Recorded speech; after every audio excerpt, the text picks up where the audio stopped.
Hello, ABG is back, and today we'll be bringing you a new Kickstarter game, Flyway. When we talk about a game regarding birds, the first game that comes to most people's mind would probably be Wingspan, the 2019 Canosphere.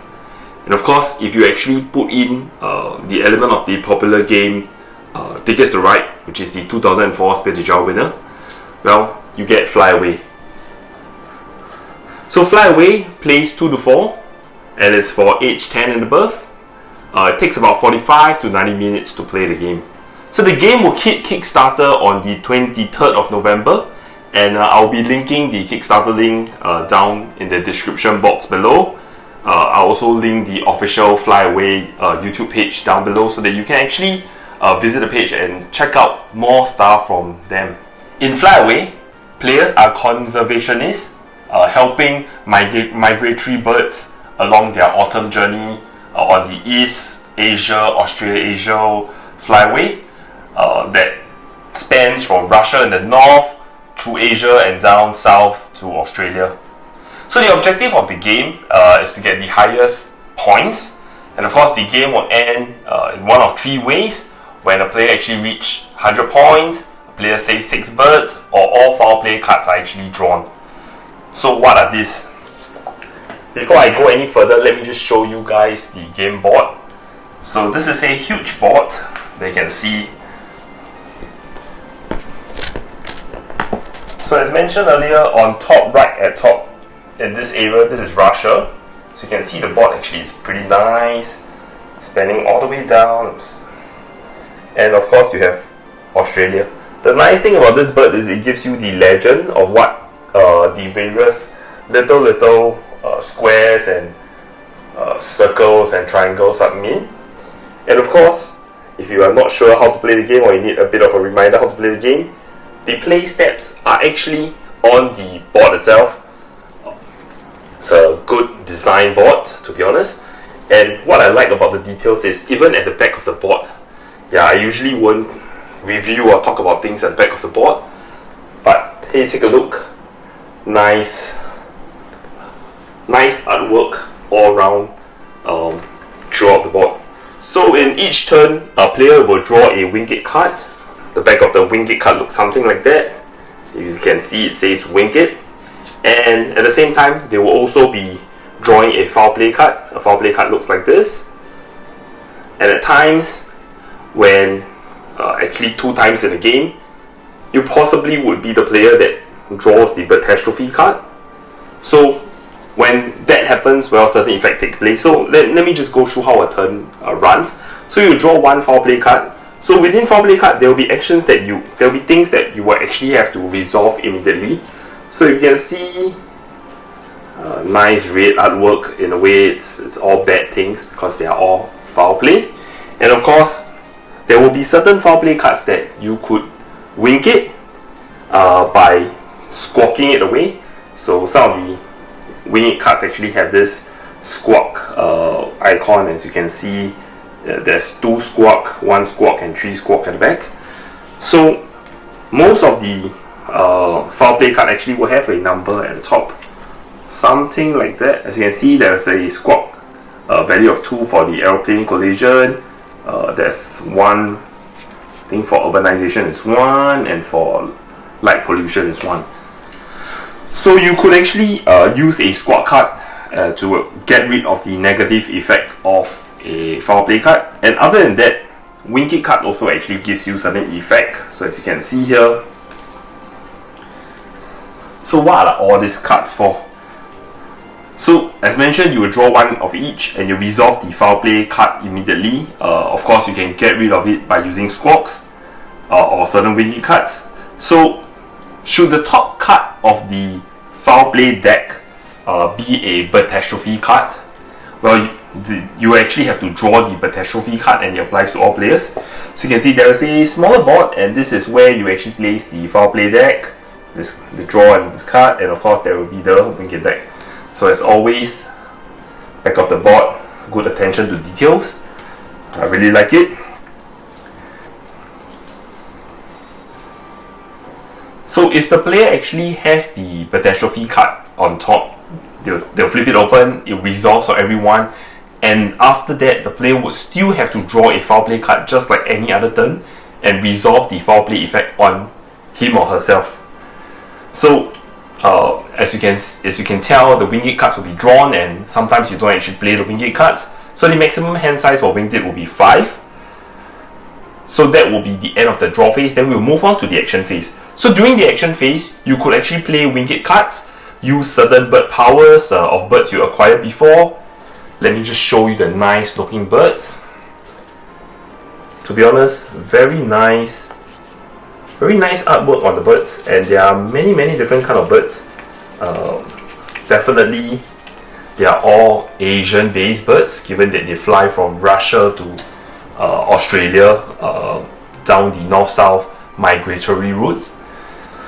So other than the powers of the bird that you could use, you can actually play up to 3 links anywhere on the map that I shown earlier. I'm just going to put a photo of the map right up here. So there's a specific rule for playing the links of the links actually look something like that. It's just wooden planks. It resembles the routes from Settlers of Catan or Catan, depending on which generation of gamer you are.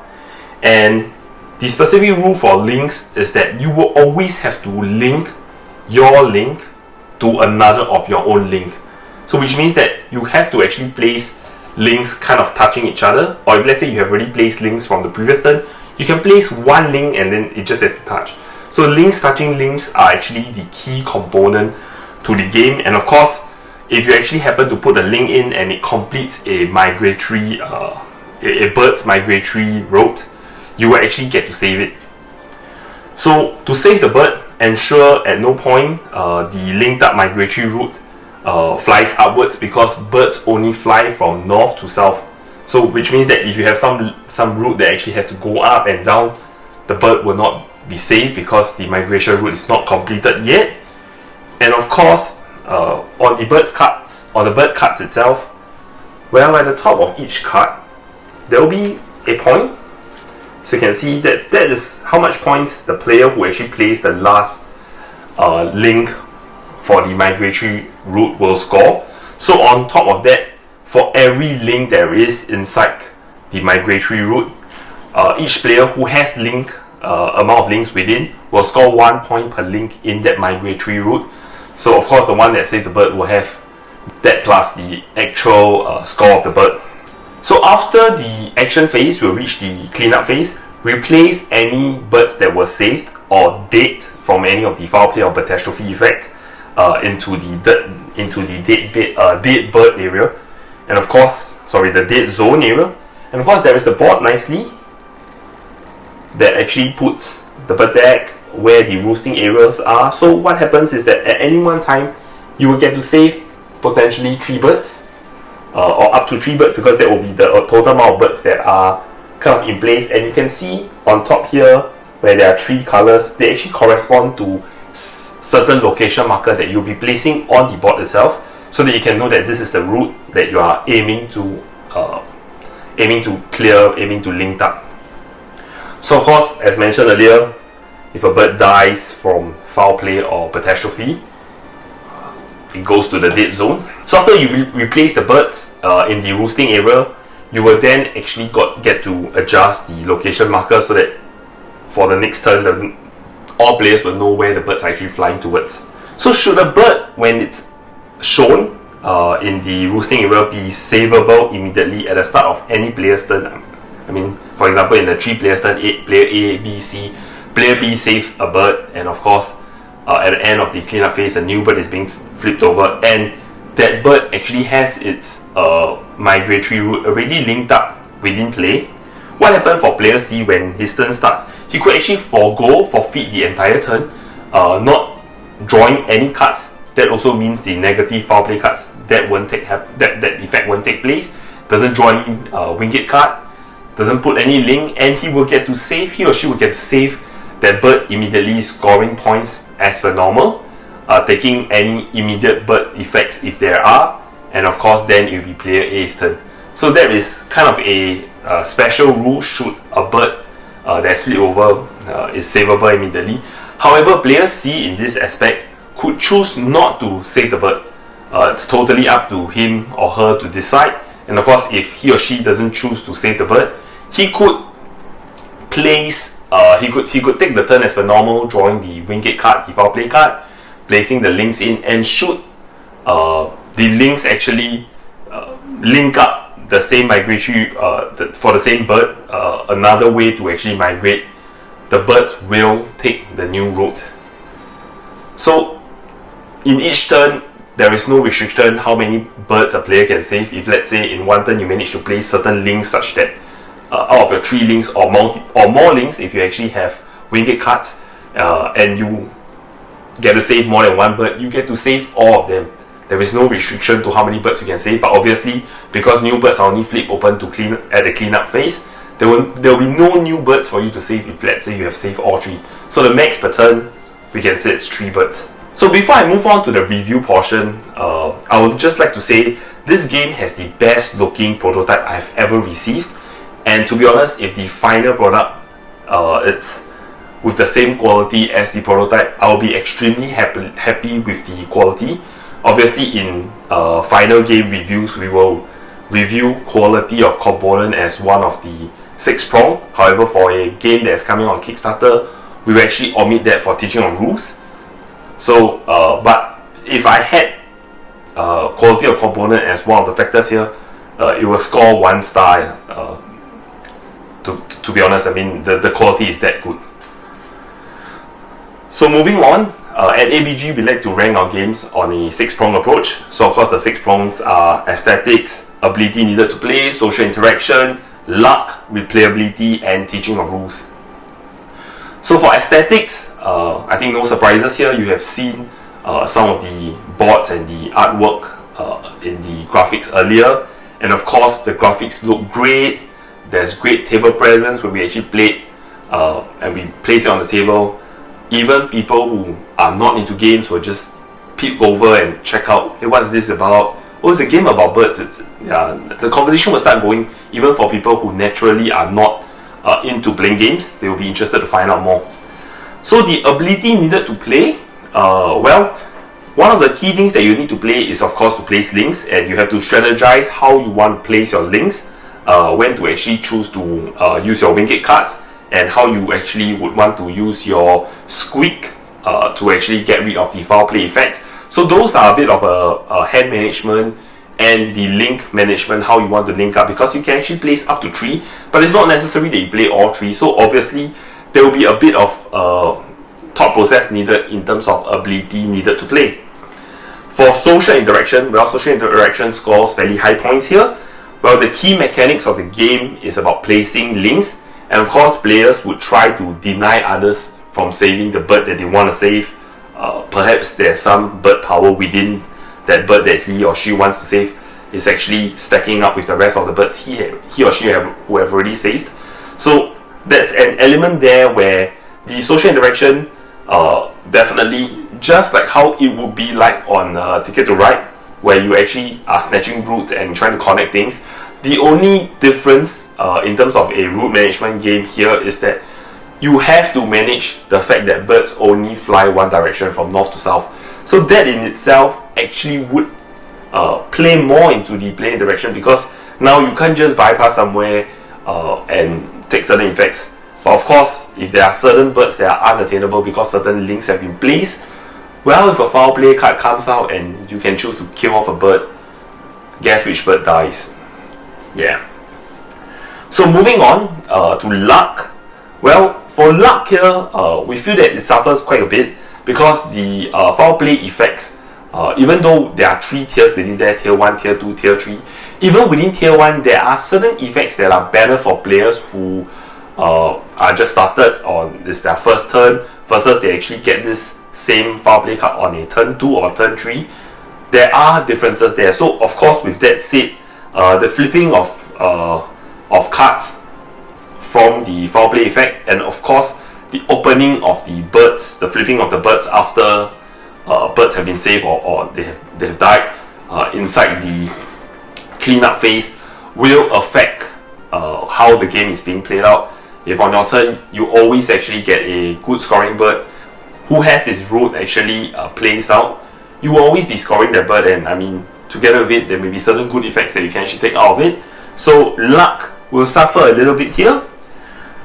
Replayability, on the other hand, is quite an interesting one, because this game actually starts slow, but it ends fairly quickly, because towards the mid-game portion, a lot of the links will have been placed, thus making a lot of bird routes, the migratory routes already established. So with that said, because of that, the game kind of ends, I wouldn't say abruptly, but you will see the game speeds up a lot faster towards the end turns, towards the turns after perhaps tier 2 of foul play, or even towards tier 3 after the second catastrophe.